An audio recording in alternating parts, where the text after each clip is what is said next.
Kilnbridge are a construction and civil engineering company based here in East London. The forefront of everything we do is based around safety. We recognise that having robust health and safety procedures in place is paramount to the business and the industry, and we've developed our own safety scheme, Safety in Action. And Safety in Action covers all aspects of the business and focuses around the behaviour of the drivers. Included within that is the work-related road risk, which was key when selecting our new vehicles.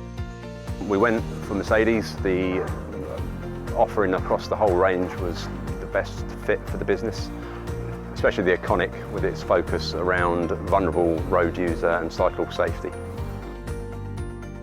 The safety aspects of the vehicles with the lower riding cab, also the more glass around, it helps us see people, more vulnerable road users, and quite often they'll give you the thumbs up to say, I appreciate what's going on here, I appreciate the effort that people are making and you're making as a driver to make sure we all go home safe at the end of the day.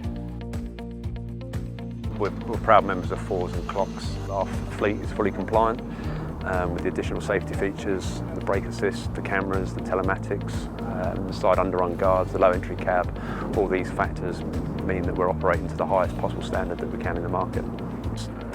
The full fleet of Mercedes that we've taken on board now is Euro 6 compliant, which is currently the best standard on the market. We've already seen a reduction in our MPG. We also took the uptime option, which is part of our servicing packages from SME commercials. They know about the problems prior to us arriving, so the parts can be on order, reducing downtime for the vehicle. Feedback from the clients has been very positive to see that we've taken all the safety standards on board and gone out and invested in the best fleet that we can. One of our ethos of the company is the integrity, and we haven't just added a couple of vehicles to the fleet, we've added everything we can to the fleet.